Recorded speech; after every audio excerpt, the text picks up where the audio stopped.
Hello बच्चों, तो क्या हाल चाल आप सभी के, कैसे हैं आप लोग और कैसी चल रही है आप सभी की तैयारी 2025 बोर्ड एग्जाम की। क्लास 10th वाले जो बच्चे हैं वो मेरी बात को ध्यानपूर्वक सुने। बेटा इस क्लास को छोड़ के जाने की गलती मत कीजिएगा, ठीक है। अगर आप इस क्लास को यहीं पर छोड़कर चले जाते हैं तो आप कई इंपॉर्टेंट क्वेश्चंस मिस कर जाएंगे, ठीक है। क्योंकि इस क्लास में हम बहुत इंपॉर्टेंट क्वेश्चन डिस्कस करने वाले हैं, जिसके कई क्वेश्चन आपको 2025 बोर्ड एग्जाम में देखने को मिलेंगे। आप सभी को पता है हमारे पास अभी अग्रवाल का अनसॉल्वड पेपर है। इससे जो इंपॉर्टेंट क्वेश्चन है, ठीक है, इस अनसॉल्वड पेपर में जो जो इंपॉर्टेंट क्वेश्चन है उन्हें हम छांट छांट के आपको सुबह 6 बजे कराते हैं, ठीक है। आज हम आपको 4-6 नंबर वाले जो बड़े बड़े नंबर के क्वेश्चन होते हैं उन्हें कराने वाले हैं, जो मोस्ट इंपॉर्टेंट हैं, जो बहुत बहुत इंपॉर्टेंट हैं बोर्ड एग्जाम की के व्यू से, ठीक है। तो चलिए स्टार्ट करते हैं इस क्लास को। सबसे पहले आप लोग वीडियो को कर दो लाइक, इस सेशन को लाइक करो और अपने एक फ्रेंड के पास जरूर से इस क्लास को शेयर कीजिएगा बेटा, ठीक है। अपने एक फ्रेंड के पास शेयर जरूर कर दीजिएगा बेटा, ठीक है। तो चलिए फिर स्टार्ट करते हैं। आप सभी लोग मुझे ये बताइए कि मेरी वॉइस आप सभी तक पहुंच पा रही है कि नहीं पा रही है। चलिए फिर स्टार्ट करते हैं अपनी इस क्लास को, ठीक है। हमारा जो फर्स्ट इंपॉर्टेंट क्वेश्चन है वो क्या कह रहा है, देखिए। हमारा जो पहला मोस्ट इंपॉर्टेंट क्वेश्चन है वो कह रहा है कि, देखिए, कह रहा है कि यदि बिंदु ए इतना, बी इतना और सी इतना सररेख हैं, ये तीनों बिंदु कैसे हैं, ये तीनों के तीनों बिंदु सररेख हैं, तो के का मान हमको बताना है। तीन बिंदु सररेख हैं और हमें के का मान पूछा गया हमसे, ठीक है। देखिए यहाँ पर कैसे करेंगे, बहुत बहुत इंपॉर्टेंट क्वेश्चन है बेटा, ये बहुत ज़्यादा इंपॉर्टेंट क्वेश्चन है, याद रखिएगा, ठीक है। देखिए हमारे पास देखिए तीन बिंदु हैं। पहला बिंदु है तुम्हारे पास 2, 3। दूसरा बिंदु तुम्हारा है 5, एंड जो तीसरा बिंदु है वो तुम्हारे पास है 6, 7। ये तीनों बिंदु तुम्हारे सररेख हैं और सररेख की कंडीशन मैंने आप सभी को समझाई थी कि जब भी तीन बिंदु सररेख होते हैं तो त्रिभुज का जो क्षेत्रफल है, जो एरिया ऑफ ट्रेंगल है, वो कितना होता है, वो 0 के बराबर होता है। जब तीन बिंदु सररेख हैं यानी कि एक ही रेखा के ऊपर होते हैं तो त्रिभुज का जो क्षेत्रफल है वो 0 के बराबर होता है। दिमाग में डाल लो, बैठा लो, कुछ भी करो, मुझे नहीं पता, ठीक है। बस आपको ये पता होना चाहिए कि जब तीन बिंदु सररेख होते हैं तो त्रिभुज का क्षेत्रफल 0 के बराबर होता है। हमें यहाँ पर के का मान बताना है, बहुत आसानी से निकल आएगा बेटा। कैसे निकलेगा, देखिए त्रिभुज के क्षेत्रफल की बात आई है तो यहाँ पर हम त्रिभुज के क्षेत्रफल का जो सूत्र है वो लगा देंगे, हमारा आंसर फटाक से आ जाएगा। देखिए त्रिभुज का क्षेत्रफल बताइए क्या होता है। त्रिभुज का क्षेत्रफल, जब तीन बिंदु दिए जाएं और आपसे त्रिभुज का क्षेत्रफल पूछा जाए तो आप कौन सा सूत्र लगाते हो, आप सभी लोगों को पता है आप कौन सा सूत्र लगाते हो। यहाँ पर देखिए त्रिभुज का क्षेत्रफल होता है 1/2 गुणा x1/2 plus x2 y3 plus x3 ये सूत्र बेटा लगता है तुम्हारा। देखिए यहाँ पर त्रिभुज का क्षेत्रफल कितना है, 0 है, तो इसके स्थान पर 0 रखेंगे, बराबर है, बराबर लगाएंगे, 1/2 है। देखिए यहाँ पर 1/2 है तो यहाँ पर 1/2 लिखेंगे, ठीक है। फिर देखिए x1/1 x2/2 x3/3 ये कहाँ से मिलेंगे गुरुजी, यहाँ से मिलेंगे। देखिए ये पहला वाला बिंदु x1/1 हो जाएगा, ये x2/2 हो जाएगा और तीसरे वाले से x3/3 हमें प्राप्त हो जाएगा। x1 देखेंगे आप तो 2 है, ठीक है, जो मान है वो आपको यहाँ पर रख देने हैं। बाई 2 देखेंगे आप कितना है, बाई 2 देखिए k है, बाई 3 आपका 7 है, ठीक है। फिर आपका x2 आया, x2 आपके पास 5 है, बाई 3 आपके पास 7 है, बाई 1 आपके पास 3 है, x3 आपके पास 6 है, बाई 1 आपके पास 3 है और बाई 2 आपके पास k है। ध्यान पूर्वक मानों को रखना है, ठीक है। अगर मानों को रखने में गलती कर देंगे तो आपका आंसर फिर तो आएगा ही नहीं, ठीक है। आपने गलती क्योंकि कर दी है। देखिए यहाँ 1/2 है, 2 है और 2 की पहले किससे गुणा होगी, k से गुणा होगी तो हो जाएगा 2k। फिर 2 की 7 से गुणा होगी तो 2 7 14 हो जाएगा। फिर यहाँ से देखिए 5 है, 7 में से 3 गया कितना बचा, 7 में से 3 गया 4 बचा। फिर ये 6 की ऐसे करके गुणा करो, 6 × 18, 6 की अब कैसे गुणा होगी तो 6 के हो जाएगा यहाँ पर, ठीक है। अब देखिए 1/2 गुणा में है तो ये 0 के कहाँ पर आ जाएगा, बट्टे में आ जाएगा, ठीक है। यहाँ पर देखिए क्या बचा, 2k माइनस के 14, ठीक है, और ये प्लस 5 चौकू 20 प्लस के 18 माइनस के 6k। 0 को भाग दोगे जब 1/2 से तो वहाँ पर आपको 0 ही प्राप्त होगा। 2k में आपके 6k चले गए, 2k से 6k चले जाएंगे तो आपके पास बचेंगे माइनस के 4k, 6 में से 2 गए, माइनस के 4 बचे। यहाँ से देखिए -14 है और प्लस का 20 है तो कितना आएगा, यहाँ पर आपके पास आएगा प्लस का 6 और 6 में आपके 18 जोड़ेंगे तो 8 से 14 यानी 24 आपके पास आ जाएगा। ठीक है, अब देखिए माइनस के 4 के प्लस का 24 उधर भेजोगे तो माइनस का 24 हो जाएगा। माइनस माइनस कैंसिल, 4 छंग 24, तो के का मान आपको 6 मिल गया है। यही आपका आंसर है। 4 नंबर का प्रश्न था, आराम से बन गया। अगर आपको पता नहीं होता कि सररेख होने पर त्रिभुज का क्षेत्रफल 0 के बराबर होता है तो आपके दिमाग में ये भी विचार नहीं आता कि यहाँ पर त्रिभुज का क्षेत्रफल वाला सूत्र लगेगा। आपको ये सूत्र याद होना चाहिए, फिर ऐसे करके आपको सोल्व करना है। के का मान आराम से निकल आया। ठीक है, अगला देखिए हमारा जो नेक्स्ट मोस्ट इंपोर्टेंट क्वेश्चन है वो क्या कह रहा है। देखिए अगला हमारे पास इंपोर्टेंट क्वेश्चन है, कह रहा है कि यदि द्विघात समीकरण 3x² minus 2kx plus 2m बराबर 0 के मूल x बराबर 2 तथा x बराबर 3 है तो आपको k का मान बताना है। देखिए बहुत इंपॉर्टेंट क्वेश्चन है, बहुत इंपॉर्टेंट क्वेश्चन है, और मुझे उम्मीद है, मुझे लगता है, ऐसा आई फील कि आप लोगों ने ऐसा क्वेश्चन अभी तक नहीं किया होगा। ठीक है, ये क्वेश्चन बहुत नया क्वेश्चन है। ठीक है, और बोर्ड एग्जाम में ये क्वेश्चन आ सकता है, याद रखिएगा। देखिए कैसे करना है, ध्यान से देखिए, ध्यान से बिल्कुल। दूसरा क्वेश्चन है, इसका सॉल्यूशन स्टार्ट करते हैं। देखिए यहाँ पर आपके पास सबसे पहले तो द्विघात समीकरण आपको दे रखी है। देखिए यहाँ पर क्या दिया गया है, 3x² माइनस का 2kx प्लस का 2m बराबर 0। ये एक द्विघात समीकरण दे रखी है। इस द्विघात समीकरण के मूल हैं, पहला जो मूल है वो x बराबर है आपके पास देखिए 2, और दूसरा मूल जो है वो x बराबर दे रखा है देखिए 3। यानी कि इस समीकरण के दो मूल हैं, x बराबर 2 और x बराबर 3। तो आपको यहाँ पर ये k जो है ये आपको निकालना है। ठीक है, तो आपको यहाँ पर k का मान बताना है। पहली बात तो ध्यान से समझ लीजिए कि इस क्वेश्चन में है कुछ नहीं, बहुत आसान है। देखिए क्या है, ये क्या है, द्विघात समीकरण है। द्विघात समीकरण है तो इसके मूल कितने आएंगे, 2 आएंगे। इसके मूल 2 आएंगे। ठीक है, आपको दोनों के दोनों मूल दे रखे हैं। देखिए पहला मूल ये, दूसरा मूल ये। ठीक है, इसके दो मूल हमको पता है। अच्छा, अगर हम ये जो x का मान है, ये जो x का मान है अगर हम इसे समीकरण में रख देंगे तो ये पूरी की पूरी समीकरण सेटिस्फाइड होगी। वैसे ही अगर हम x का मान 3 रख देते हैं तब भी ये सेटिस्फाइड होनी चाहिए। ठीक है, क्योंकि भाई इसी के तो मूल हैं ये। इसलिए हम क्या करते हैं, सबसे पहले क्या करेंगे, जहाँ जहाँ x है वहाँ पर x बराबर 2 रखेंगे। x बराबर 2 रखने पर जहाँ जहाँ x है वहाँ पर रख दो कितना, 2। यहाँ पर x है तो यहाँ पर भी 2 रखना है, स्क्वायर स्क्वायर लगा दो। फिर 2 है, फिर k है, x के स्थान पर 2 रखना है, फिर 2m है बराबर में 0। 3 देखिए 2 का स्क्वायर 4 हो जाएगा, 4 के 3 से गुणा होगी, 4 3 12, 2 की 4, 2 की 2 से गुणा होगी तो 2 दूना 4k, माइनस है तो यहाँ पर माइनस लगेगा फिर, और प्लस का यहाँ पर 2m है। आप क्या करें, यहाँ से देखिए कॉमन हो रहा है कुछ, हाँ बिल्कुल 2 कॉमन हो रहा है, तो 2 छंग 12, 2 दूनी 4, यहाँ से m बराबर 0।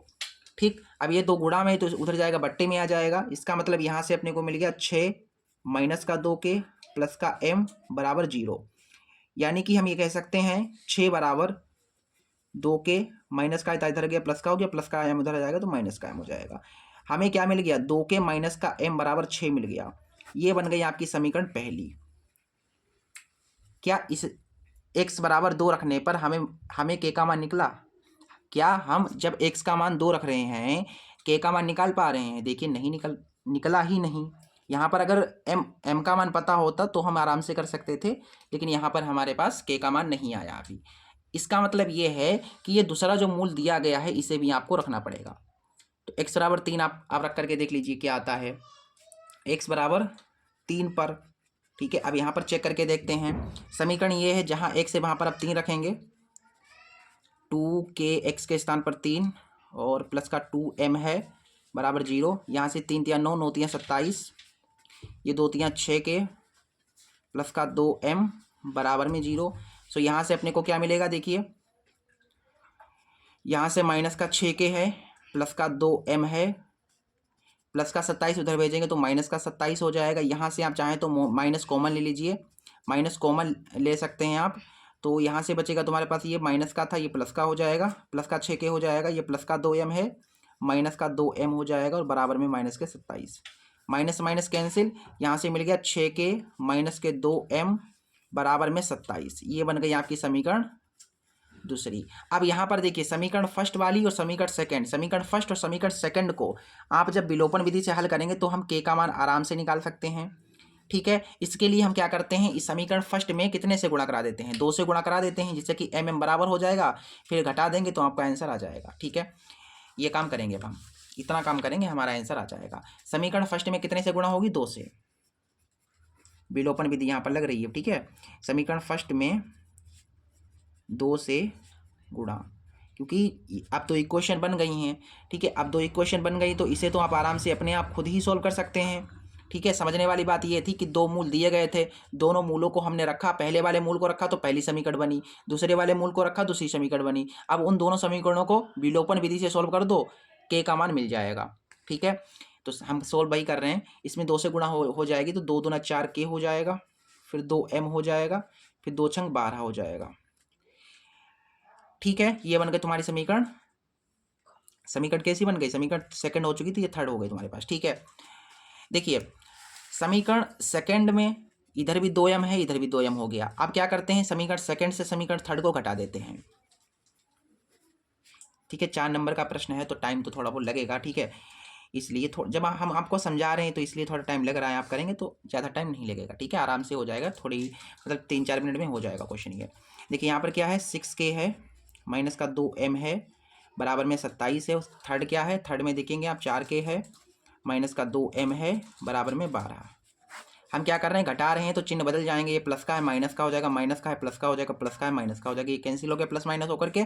6 में से 4 गए बचे 2, 2 के बचा, 27 में से 12 चले गए तो आपके पास 15 बचे, यानी के का मान हमारे पास जो आएगा वो आ जाएगा 15/2। तो के का मान तुम्हारे पास यही है और ये तुम्हारा हो गया आंसर। कितना आसान था, देखिए बहुत आसान था, आराम से हो गया। ठीक है, इस तरीके से आपको इस क्वेश्चन को करना था। दूसरा क्वेश्चन बहुत इंपॉर्टेंट था, बहुत लाजवाब था, बहुत खूबसूरत क्वेश्चन था। ठीक है, बहुत इंपॉर्टेंट क्वेश्चन था हमारे पास। ठीक है, हमने 2 क्वेश्चन चटका दिए हैं। अगला क्वेश्चन देखिए। ठीक है, हमारा जो नेक्स्ट इंपॉर्टेंट क्वेश्चन है वो क्या कह रहा है, देखिए हमें यहाँ पर क्या करना है, 4 नंबर का प्रश्न आएगा समीकरण हल करने के लिए। ठीक है, यहाँ पर क्या करना है, समीकरण इसमें इस क्वेश्चन में हमें क्या करना है, समीकरण ये दे रखी है और इस समीकरण को मुझे केवल हल करना है। केवल एक समीकरण हल करने के लिए एक क्वेश्चन आता है। ठीक है, ये समीकरण है, हमें हल करना है। देखिए कैसे करेंगे, पहले तो समीकरण लिख लो, जो समीकरण है तुम्हारे पास क्वेश्चन नंबर 3 की उसे लिख लो। क्या है, 1/x+4 बराबर में 11/30 है। क्या कर सकते हो यहाँ पर, इसकी गुणा इधर, इसकी गुणा इधर, इसकी गुणा इधर, ऐसे कर सकते हो ना। x-7 की 1 से गुणा होगी तो x-7 आ जाएगा, x+4 की इधर गुणा कराएंगे तो x+4 आ जाएगा। ठीक है, अब देखिए x की गुणा x से होगी तो x² हो जाएगा, x की गुणा 7 से होगी तो 7x हो जाएगा।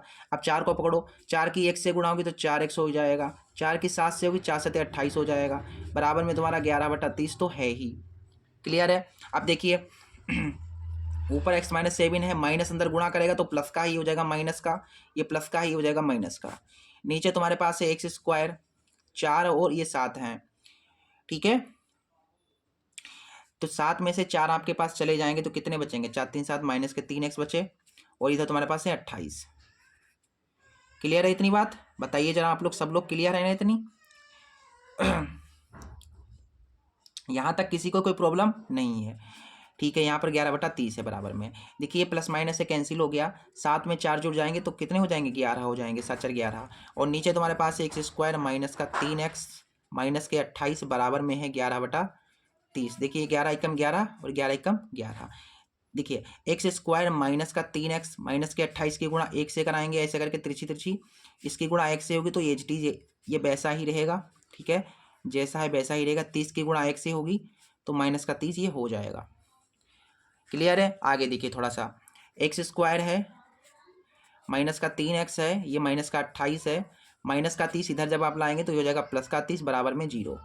x² माइनस का 3x, 30 में से 28 के बचे 2 बराबर में 0। अब यहाँ पर आप कर सकते हो इसको आराम से सॉल्व, गुणनखंड करके इसका कर सकते हो कर सकते हो नहीं कर सकते हो, हाँ बिल्कुल कर सकते हैं गुरुजी, धाराचार्य भी लग जाएगा यहाँ पर और गुणनखंड भी कर सकते हैं। गुणनखंड कैसे करोगे, ऐसी तो संख्याएं सोचो जिनकी गुणा कराएं तो 2 आए, जिन्हें जोड़े तो 3 आ जाए, तो आपकी संख्याएं हो जाएंगी 2 और 1। ठीक है, तो यहाँ से गुणनखंड कर लेते हैं इनका, x² माइनस का 2x माइनस 1x प्लस 2 बराबर 0। यहाँ से कॉमन हो रहा है x, यहाँ से कॉमन कुछ नहीं तो 1 होगा। ठीक है, कॉमन वाला हम एक साथ लिखते हैं हमेशा, ये चीज़ 2 बार है तो इसको 1 बार लिखेंगे, फैक्टर करना मैंने आपको बहुत पहले सिखा दिया था। देखिए ये भी 0 के बराबर है, ये भी 0 के बराबर है, तो एक एक को डाल देते हैं हम 0 के बराबर। इसको डालेंगे 0 के बराबर तो x बराबर हमें 1 मिलेगा। और जब हम इस x माइनस 2 को डालते हैं 0 के बराबर तो x बराबर हमें मिलेगा 2। आपके पास आंसर आ गए हैं। x का मान 1 भी हो सकता है, x का मान 2 भी हो सकता है। ठीक है, x के 2 मान आए, 1 और 2। आपका हो गया सॉल्यूशन। बस इतना कर देंगे आप, 4 नंबर आपको पूरे के पूरे आराम से मिलेंगे, कोई काटने वाला नहीं है। आपके 4 नंबर आपकी मार्कशीट में दर्ज हो गए हैं। अगले क्वेश्चन को मूव करते हैं फिर हम। ठीक है, हमारा जो नेक्स्ट क्वेश्चन है वो क्या है देखिए बेटा, हमारा जो नेक्स्ट क्वेश्चन है वो भी बहुत लाजवाब है, बहुत दमदार क्वेश्चन है। ठीक है, हर एक क्वेश्चन आपको कुछ ना कुछ नया जरूर सिखाएगा, ये मेरी गारंटी है। आपको कुछ ना कुछ नया यहाँ से सीखने को जरूर मिलेगा बेटा। ठीक है, अगला क्वेश्चन हमारे पास चौथा कह रहा है कि समीकरण है 1 + 4 + 7 + 10 प्लस ऐसे से जा रही है, कहाँ तक, x तक जा रही है, पता नहीं कहाँ तक जाएगी। लेकिन जब आप इनको जोड़ेंगे, जब आप इन सभी पदों को जोड़ेंगे तो आपको 287 मिलेगा। यानी कि हमें योग दिया गया है 287, ठीक है, को हल करना है। ठीक है, बहुत आराम से हो जाएगा ये क्वेश्चन। ध्यान से देखिएगा बेटा, अगर आपको ये क्वेश्चन आता है देन आप स्किप करके दूसरा क्वेश्चन देख लीजिए। ठीक है, कोई वो बात नहीं कि जरूरी देखना ही जरूरी है। ठीक है, अगर आपको आता है दूसरा क्वेश्चन देख लो। ठीक है, अगर नहीं आता तो आप देखिए, बहुत इंपॉर्टेंट क्वेश्चन है, क्योंकि यहाँ पर हमें क्वेश्चन नंबर चौथा है, हमें करना है यहाँ पर सोल्व। हमारे पास समीकरण है कुछ इस तरीके से है, क्या है, 1 + 4 + 7 + 10 प्लस, यानी कि ऐसे ऐसे जा रही है, कहाँ तक जा रही है, x तक जा रही है, वी डोंट नो कहाँ तक जाएगी। बट इनको जब आप जोड़ेंगे तो आपको जो योग मिलेगा वो कितना मिलेगा, वो मिलेगा आपको 287 योग, यानी कि SN। ठीक है, इतना है। यहाँ पर देखिए, यहाँ पर ये प्लस प्लस प्लस प्लस करके एक श्रेणी बनी है, यानी कि ये है कि योग श्रेणी है, योगांतमक श्रेणी है। ठीक है, यहाँ पर क्या है आप देखिए 1 और 4 के बीच में 3 का गैप है, 7 और 4 के बीच में 3 का गैप है, 10 और 7 के बीच में 3 का गैप है, सब में 3 का अंतर है, यानी कि एक AP है। AP है तो AP को सॉल्व करना बहुत आराम से बताया मैंने कैसे करते हैं। सबसे पहले प्रथम पद निकालते हैं, तो इसका प्रथम पद 1 है। अच्छा, फिर D कैसे निकलता है, अगले वाले पद से पिछले वाले पद को घटा करके। तो इसमें से कोई भी पद पकड़ लो, जैसे मैंने 10 पकड़ा, 10 में से मैंने 7 घटाया तो कितना आया, 3 आया। आप अगर 7 को पकड़ते तो 7 में से 4 को घटाते 3 आता, 4 को पकड़ते तो 4 में से 1 को घटा देते तो 3 आ जाता, ऐसा करके। अच्छा यहाँ पर देखिए कहाँ तक हमें पता नहीं है, पदों की संख्या पता नहीं है, लेकिन पद हमें बता देंगे x पदों तक। तो हमें पदों की जो संख्या दे रखी है, जो n दे रखा है, वो कितना दे रखा है, x दे रखा है।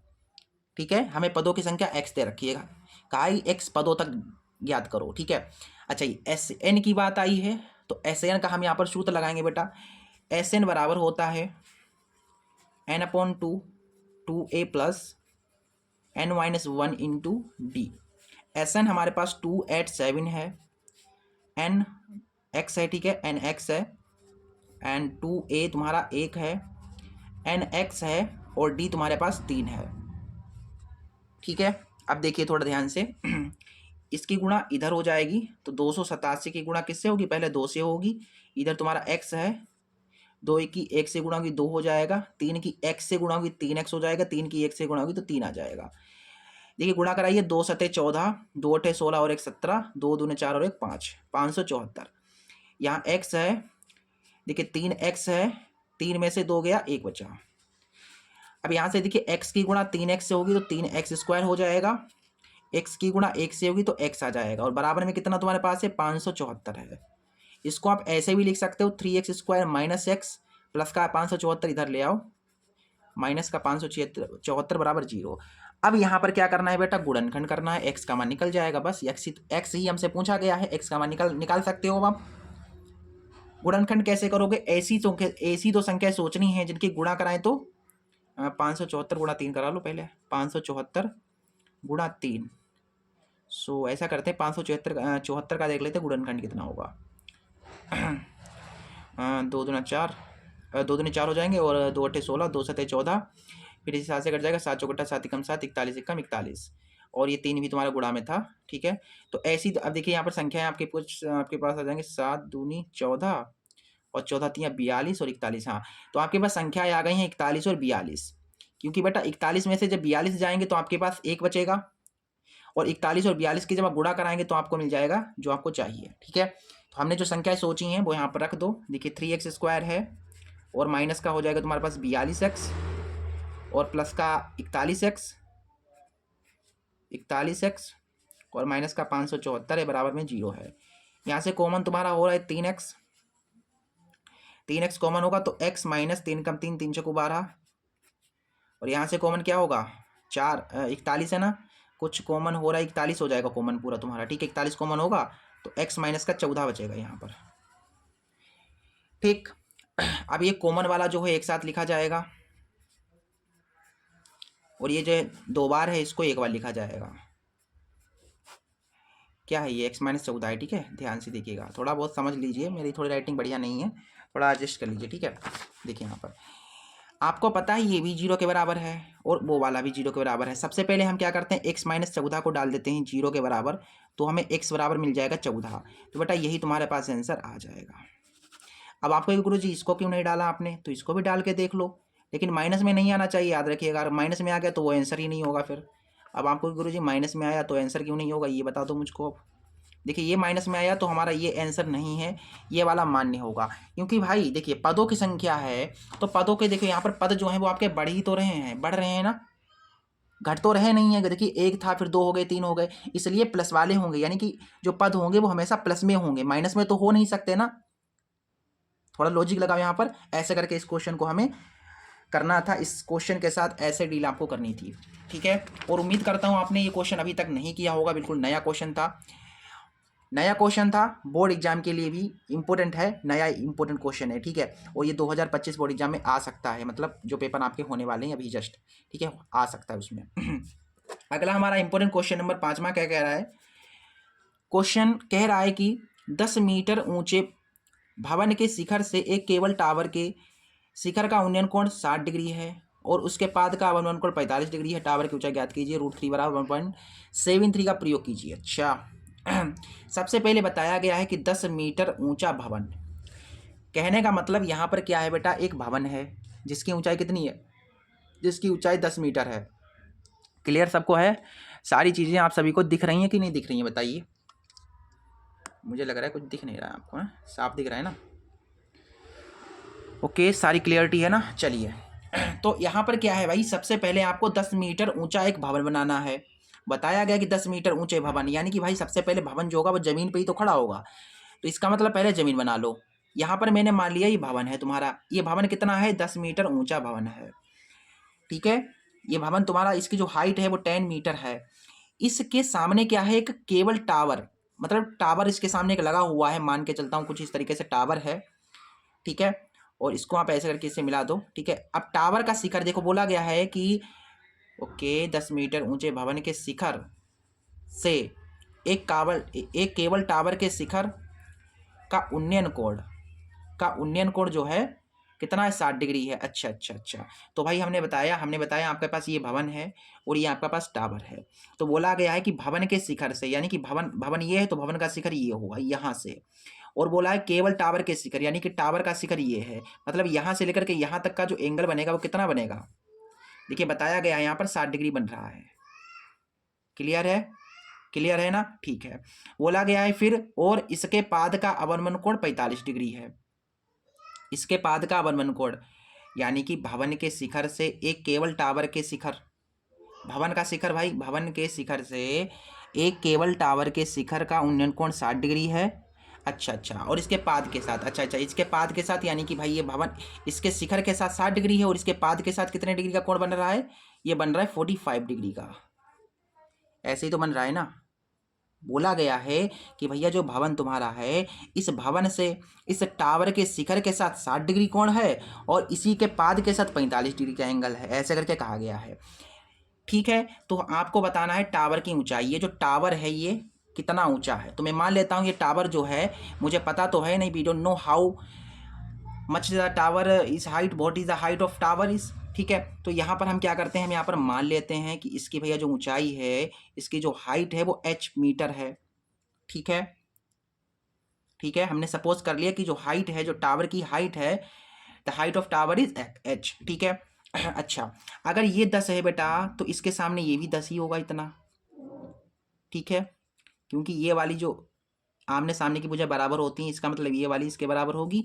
इस तरीके से हम ये भी कह सकते हैं ये वाली भी इसके बराबर होगी। ठीक है, अच्छा हमें इतना तो पता है 10 है, लेकिन इतना नहीं पता है, तो अगर हम इतना भी निकाल लें तो पूरा निकल जाएगा। अगर देखिए पूरा कितना है, h है, इस पूरे h में से ये 10 घटा दूंगा तो मुझे ये मिल जाएगा, यानी ये तुम्हारा कितना होगा, h माइनस 10 होगा। इस पूरे h से इस 10 को घटा दोगे, इस पूरे h से इस 10 को घटा दोगे तो ये मिल जाएगा। ठीक है, चलिए अब हम क्या करते हैं, सबसे छोटे वाले त्रिभुज में चलेंगे। सबसे छोटा इसमें त्रिभुज कौन सा है, नाम तो दिया ही नहीं, ए बी सी नाम दे दीजिए, ए बी सी और ये डी। क्या कर रहा हूँ यार, ए बी सी डी और ये ई होगा ना, माइंड पता नहीं कहाँ है। चलिए अच्छा, सबसे आपको सबसे छोटा वाला त्रिभुज लेना है भाई, सबसे छोटा त्रिभुज इसमें से कोई भी ले लो आप। हम ले रहे हैं त्रिभुज ए ई बी, त्रिभुज ए ई वी में सबसे छोटे वाले त्रिभुज से ही हम चलते हैं, याद रखिएगा। सबसे छोटा त्रिभुज ए ई बी ले लिया मैंने। अब इस त्रिभुज में आप टेन थीटा लेंगे तो टेन थीटा बराबर होता है लंब बटा आधार, ठीक है, perpendicular upon base. Tan theta, इसका थीटा 60 डिग्री है। लंब आप देखेंगे तो h माइनस का 10 है, और आधार आपके पास क्या है, ई वी है। टेन 60 का मान √3 होता है, ऊपर तुम्हारा h माइनस 10 है, नीचे तुम्हारा ई वी है।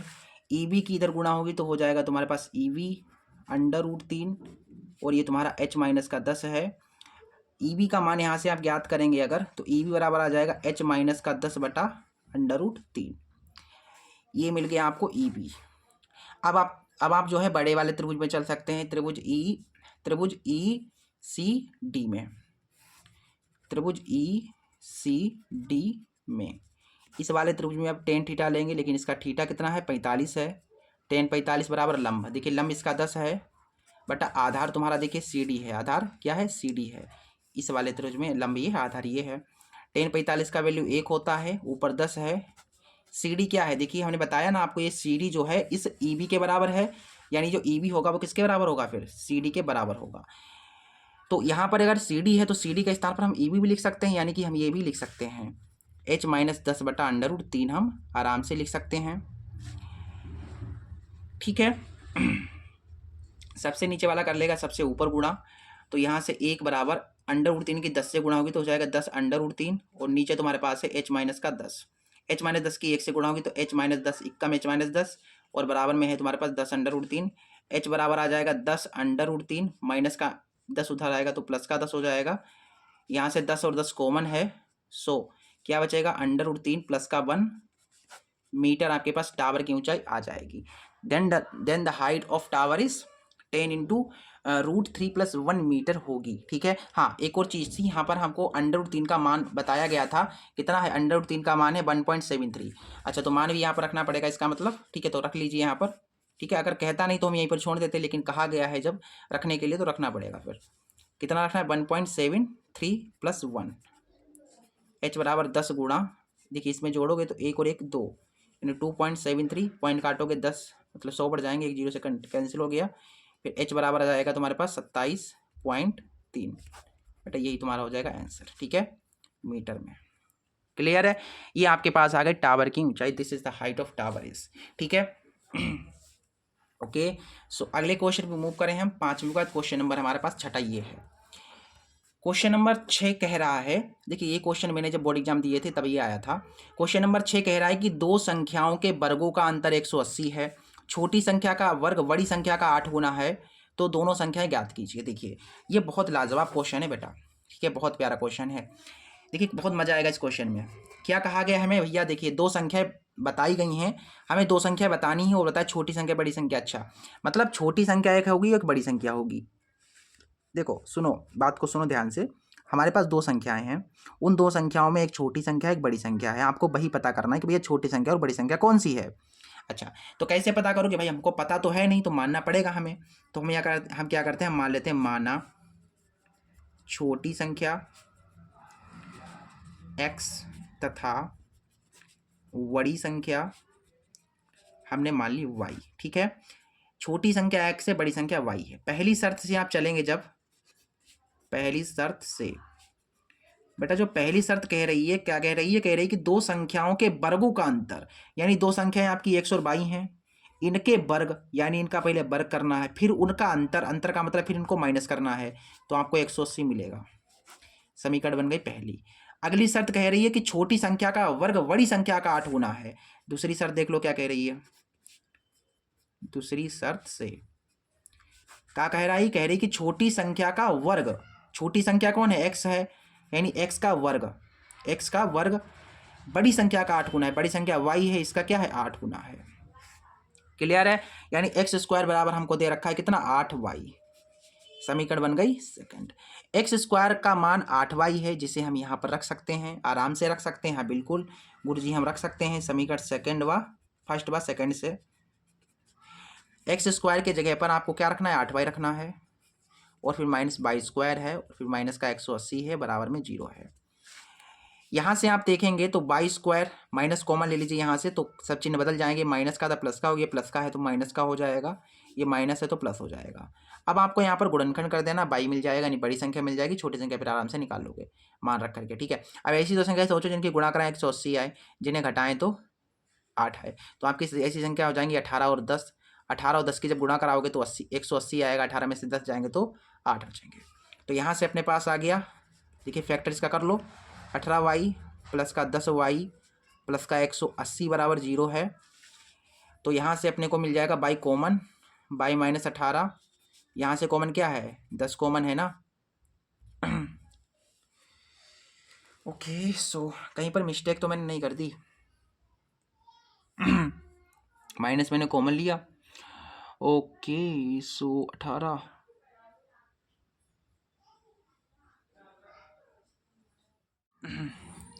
इसका गुणनखंड क्यों नहीं हो रहा है भाई, इसका गुणनखंड नहीं हो रहा है, रुक जाओ, यहाँ पर मिस्टेक हो गई, सॉरी बेटा, थोड़ा सा ध्यान नहीं दिया मैंने, बस यहाँ पर थोड़ी सी मिस्टेक हो गई बेटा। क्या हुआ, जैसे मैंने छोटी संख्या को x माना था, बड़ी संख्या को y माना था, ठीक है, ऐसे किया था, बोला गया था जिनके वर्गों का अंतर, तो मैंने क्या इनका वर्ग किया फिर इनका अंतर निकाला, लेकिन हुआ क्या, यहाँ पर हुआ क्या, अंतर कैसे निकलता है, जैसे मैं कह दूं आपसे कि 18 और 25 के बीच में, 18 और 20 के बीच में कितने का अंतर है, तो आप क्या करोगे, 20 में से 18 घटाओगे, यानी बड़ी वाली संख्या से छोटी वाली को घटाओगे। इसका मतलब अंतर निकालने के लिए हम बड़ी वाली संख्या से छोटी वाली संख्या को घटाते हैं, तो हमें भी यहाँ पर यही करना था। इसमें बड़ी संख्या कौन थी भाई, बड़ी संख्या बाई थी, यानी यहाँ पर बाई स्क्वायर होगा माइनस एक्स स्क्वायर होगा, बड़ी वाली संख्या से छोटी वाली संख्या का वर्ग घटेगा, तो ये आएगा तुम्हारे पास 180 के बराबर। ये मिस्टेक हो गई, ये मैंने मिस्टेक वैसे तो एक हिसाब से सही हो गई, मिस्टेक हुई, इससे कुछ आपने सीखा, और मैंने भी, खैर मुझे तो पता था बट मुझसे मिस्टेक हो रही थी, इससे आपने सीखा कि यहाँ पर ये भी गलती नहीं करनी है, आगे फंस जाओगे फिर। अंतर निकालने के लिए बड़ी संख्या से छोटी संख्या को हमेशा घटाते हैं, ठीक है। आगे देखो तो इसका मतलब यहाँ पर भी कुछ ना कुछ मिस्टेक हुई होगी, बोला गया था यहाँ पर छोटी संख्या, हाँ ये तो सही है, फिर खैर यहाँ पर ये तो सही किया ना मैंने अगले बार में, छोटी संख्या का बड़ी संख्या 8 गुना है, छोटी संख्या का वर्ग, ठीक है, ओके ओके ओके ओके ठीक है। अब आगे सब कुछ ठीक है, ठीक है, सब कुछ क्लियर है। यहाँ पर क्या है बाई स्क्वायर था, ठीक है, फिर माइनस का हमने रख दिया यहाँ पर 8y हो गया, और ये क्या था माइनस का था 180, सॉरी यहाँ से ये चीज़ काट दो, ठीक है। अब ये माइनस को मान के चलो, तो यहाँ पर क्या होगा माइनस होगा, और यहाँ पर माइनस है तो यहाँ से आ जाएगा तुम्हारे पास बाई माइनस के 18। बस यही मिस्टेक थी, थोड़ी सी मिस्टेक थी बेटा, थोड़ी सी, बस बिल्कुल थोड़ी सी मिस्टेक थी। अब देखिए ये कॉमन वाला जो है एक साथ लिखा जाएगा, ये 2 बार है, इसको लिखा जाएगा 1 बार, बराबर में 0। इसे आप 0 के बराबर मत डालिए, इसे डाल दीजिए 0 के बराबर, ठीक है, क्योंकि हमें प्लस वाला चाहिए।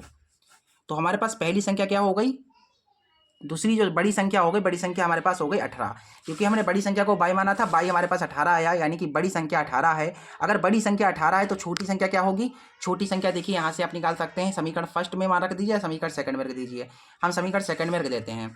तो समीकरण सेकंड में y का मान रखने पर, तो हमारे पास समीकरण है, समीकरण सेकंड एक्स स्क्वायर बराबर 8y है, एक्स स्क्वायर बराबर है 8y, बाई के स्थान पर 18, तो 18 8 1 से 44 होते हैं ना, हाँ 1 से 44 होते हैं।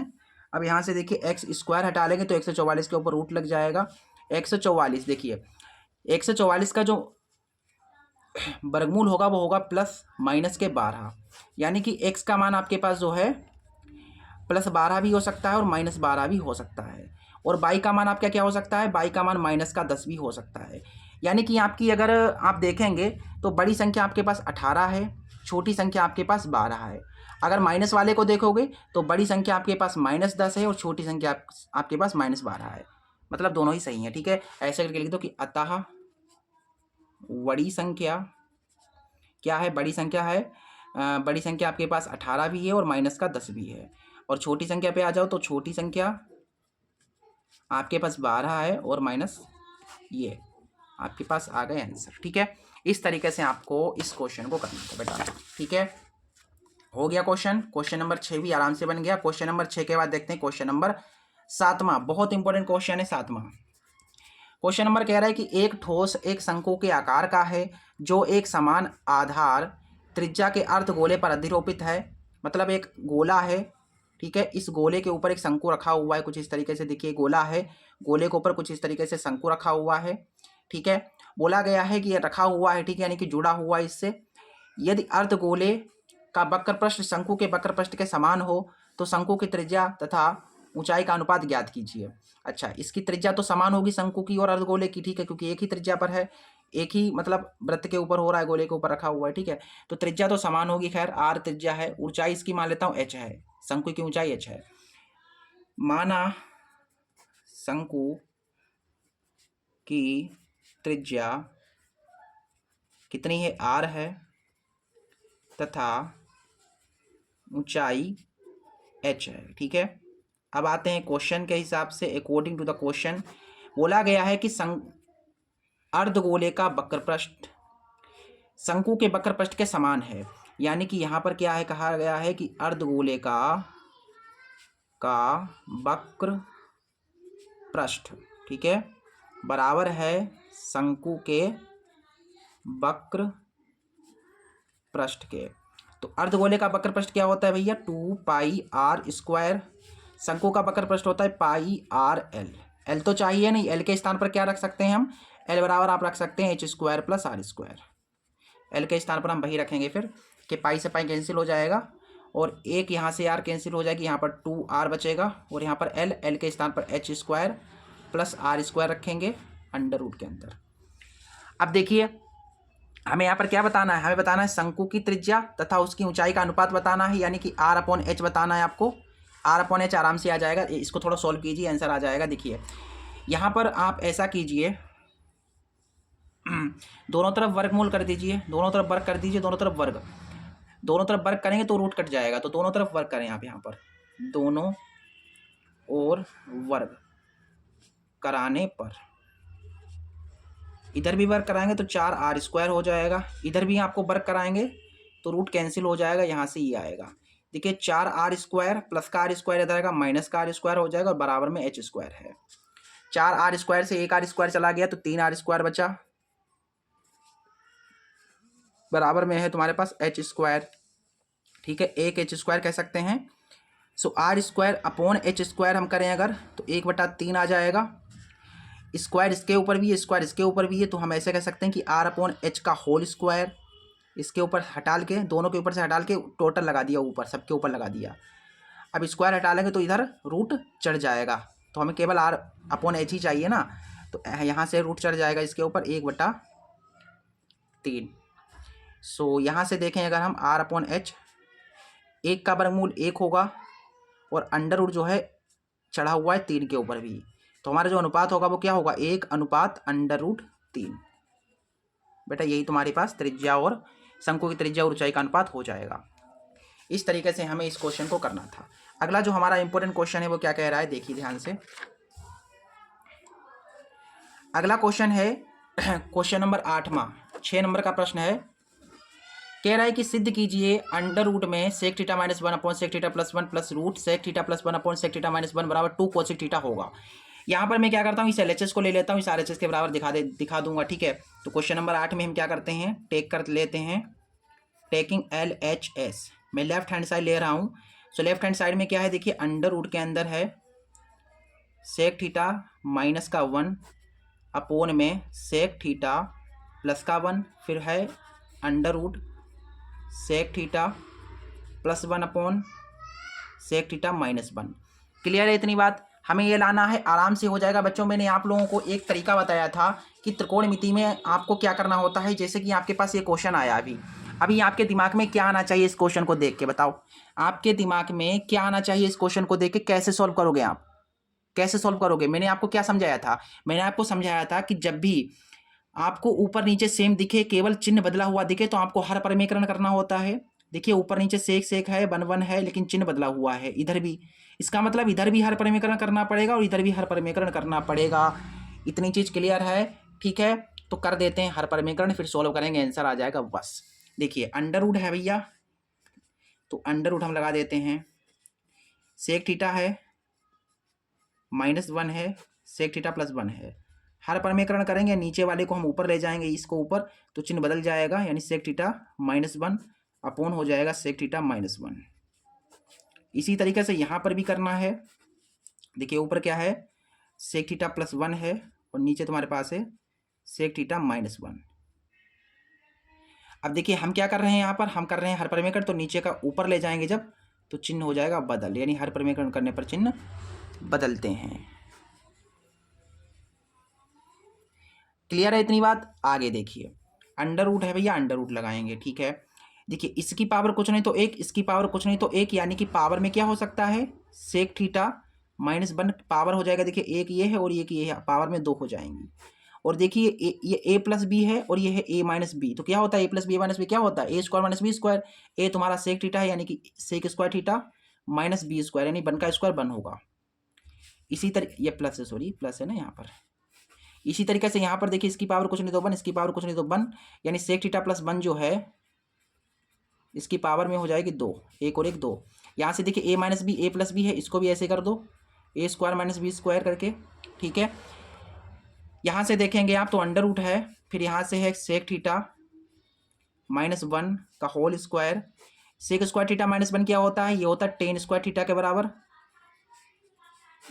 इस तरीके से यहाँ पर देखिए सेक थीटा +1 का होल स्क्वायर है, नीचे सेक स्क्वायर थीटा -1 है, ये भी होगा टेन स्क्वायर थीटा के बराबर।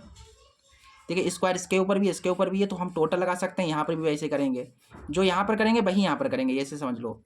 सेक थीटा -1 है और नीचे तुम्हारे पास है टेन थीटा, मैंने स्क्वायर इसका हटा के टोटल लगा दिया। सिमिलरली आपको यहाँ पर भी वैसे ही करना है, sec theta +1 upon tan theta whole square लगा देना, स्क्वायर से रूट कैंसिल। अब देखेंगे आप तो यहाँ से देखिए क्या है, सेक थीटा -1 अपॉन में है तुम्हारा टेन थीटा, यहाँ पर देखिए sec theta +1 upon tan theta, नीचे टेन थीटा बराबर है, तो इसको एक बार लिख लेंगे। और ऊपर तुम्हारे पास क्या है, देखिए सेक थीटा -1 है, फिर प्लस है, फिर ये लिखा हुआ है sec theta +1 -1 cancel. Sec theta और सेक थीटा कितना हो जाएगा, 2 सेक थीटा हो जाएगा, 2 सेक थीटा। और नीचे तुम्हारे पास है टेन थीटा। क्या ये आया उसके बराबर, क्या ये 2 कोसेक थीटा के बराबर आया, बताइए क्या ये आया, नहीं आया, अभी कुछ नहीं हुआ, क्योंकि जो हमें लाना है वो अभी नहीं आया। देखिए 2 कोसेक थीटा लाना है, नहीं आया, तो थोड़ा सा इसको और सरल करना पड़ेगा बस। तो यहाँ से आ जाओ इस पर, देखिए 2 है, सेक थीटा बराबर होता है 1 अपॉन कोस थीटा, और टेन थीटा बराबर होता है sine theta upon cos theta. Cos theta से कोस थीटा कैंसिल, 2/साइन, ऐसे समझो 2 है, फिर गुणा है, फिर एक और बटा साइन है, 1/साइन है। देखिए ध्यान से देखिए, 2 था, फिर गुणा था, गुणा लगाया, 1 था, 1 लिखा, फिर बटा था, फिर साइन था। देखिए तो 1 अपॉन साइन क्या होता है, कोसिक होता है। बेटा यही सिद्ध करना था आपको, तो ये होगा तुम्हारा प्रूव्ड, हैंस प्रूफ, ठीक है। इस तरीके से ये क्वेश्चन आपको करना था, बहुत बहुत इंपॉर्टेंट क्वेश्चन था, ठीक है, बहुत इंपॉर्टेंट क्वेश्चन था बेटा, मैं बता नहीं सकता ये कितना इंपॉर्टेंट था, ठीक है। इसको कह सकते हो लफ्जों में हम बयां नहीं कर सकते कितना इंपॉर्टेंट है क्वेश्चन। अगला क्वेश्चन देखिए, हर एक क्वेश्चन बहुत बहुत एक्सट्रीमली इंपॉर्टेंट है, every question is extremely important.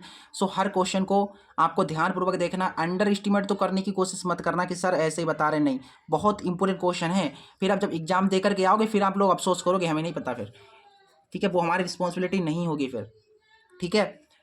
आगे देखिए, आगे देखिए ये क्वेश्चन क्या कह रहा है। अगला क्वेश्चन कह रहा है कि एक रेलगाड़ी 63 किलोमीटर की दूरी निश्चित औसत चाल से तय करती है, फिर 72 किलोमीटर की दूरी प्रारंभिक चाल से 6 किलोमीटर पर आवर की मतलब अधिक औसत चाल से तय करती है। यदि यह पूरी यात्रा करने में 3 घंटे का समय लगता है तो प्रारंभिक औसत चाल कितनी थी, यानी कि जब शुरू में रेलगाड़ी चली थी उसकी स्पीड कितनी थी शुरू में। तो अच्छा मान लेता हूं मैं कि माना रेलगाड़ी की प्रारंभिक चाल x किलोमीटर पर आवर थी, ठीक है। मैंने ये मान ली स्पीड इतनी थी शुरू में इतनी थी रेलगाड़ी की। अच्छा, अगर शुरू में इतनी थी तो उसको समय कितना लगा होगा, समय कितना लगा होगा भाई चलने में? तो समय बराबर क्या होता है, दूरी बटा चाल होता है, आप सभी को पता है दूरी बटा चाल होता है।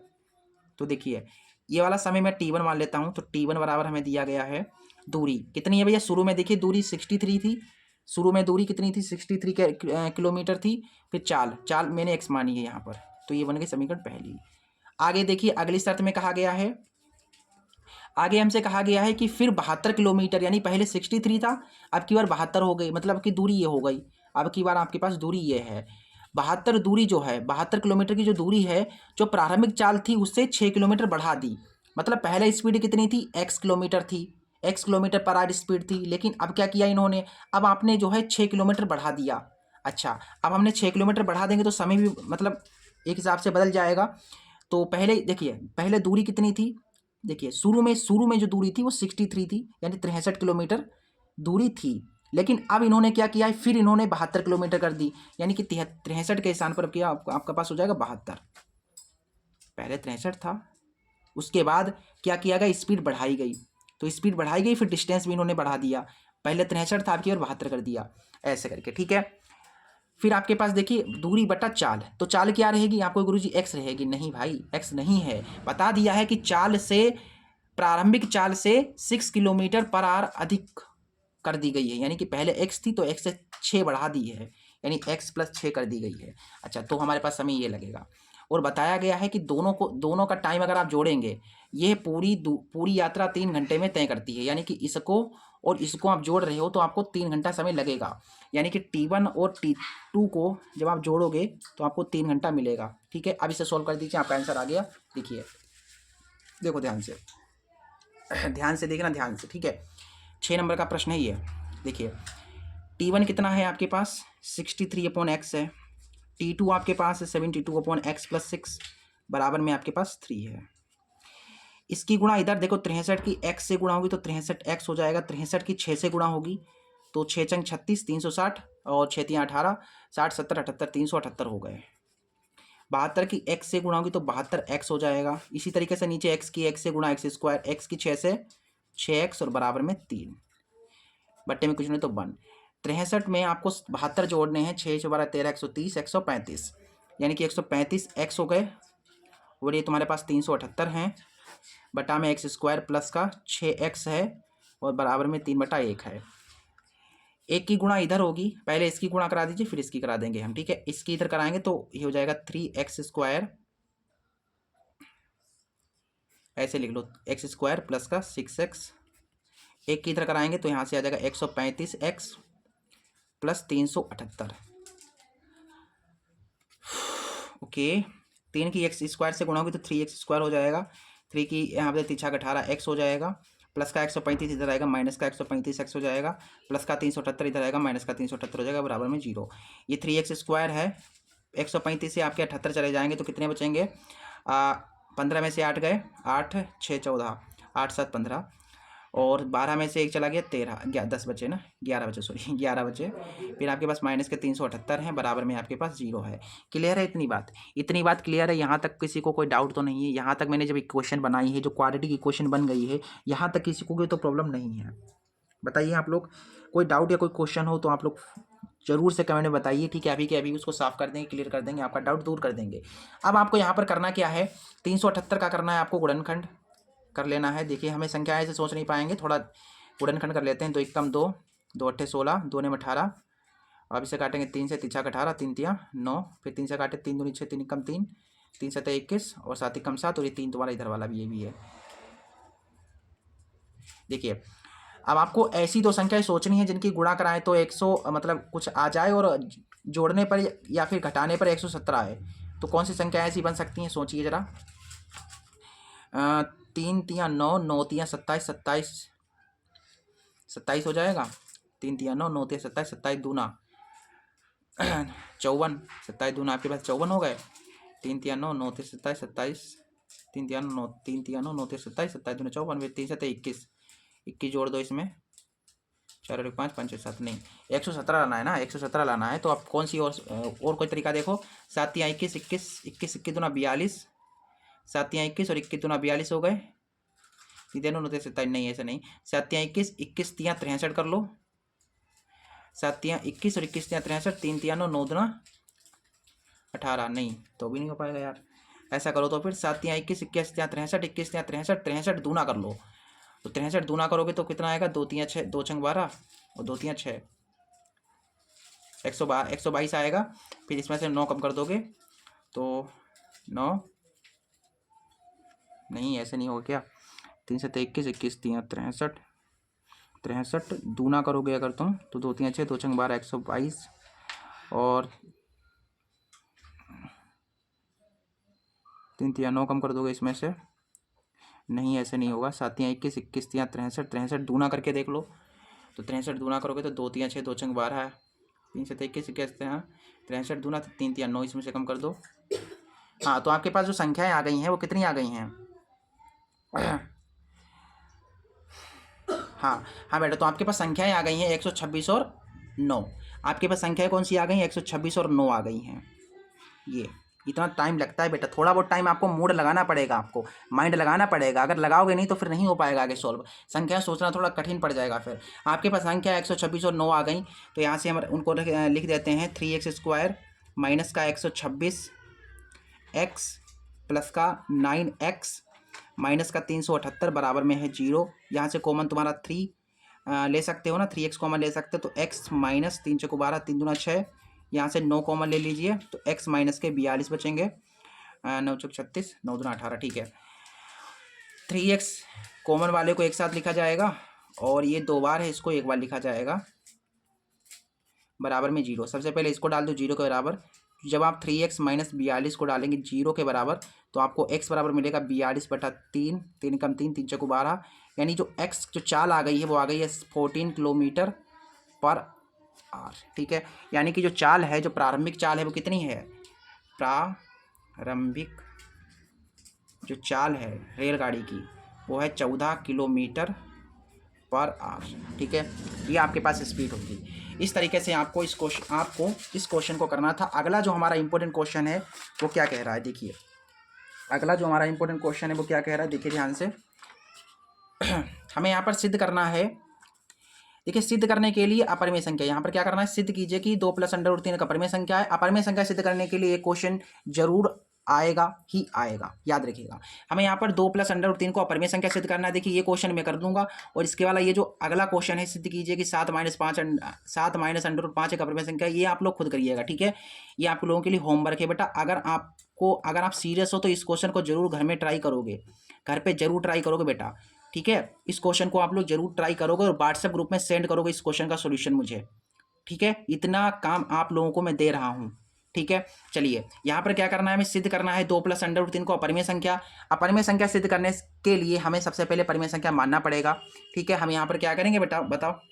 हम यहाँ पर मानेंगे, माना 2 + √3 एक अपरिमेय संख्या। जब भी सिद्ध करना हो आपको परिमेय संख्या मानना ही मानना है।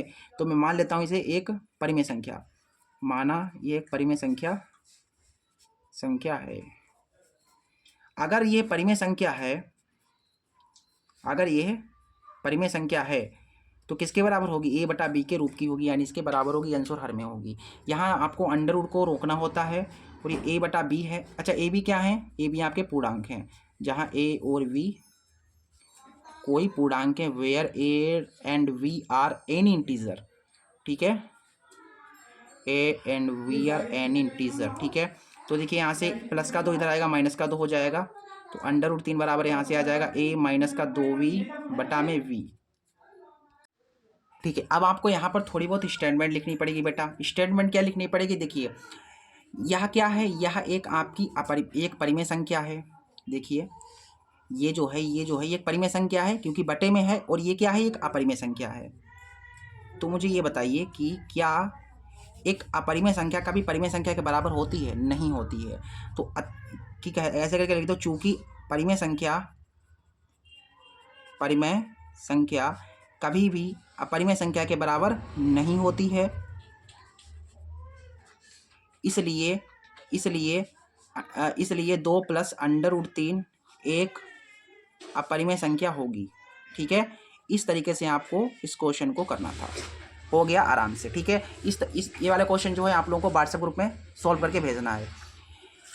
ठीक है, ये आपके इंपॉर्टेंट क्वेश्चन है। आज के जो इंपॉर्टेंट क्वेश्चन है वो ये हैं। ठीक है, स्क्रीनशॉट लेना चाहो तो आप लोग स्क्रीनशॉट आराम से इसका ले सकते हैं। ठीक है, स्क्रीनशॉट लेना चाहो तो स्क्रीनशॉट ले सकते हैं आप लोग। ठीक है, चलिए फिर मिलते हैं अगली क्लास में सुबह 6 बजे। और ये क्लास सेशन इस सेशन को अगर आप अभी तक आप लोगों ने अपने फ्रेंड्स के पास शेयर नहीं किया है, शेयर कर दीजिए और इस सेशन को लाइक कर दीजिए। ठीक है।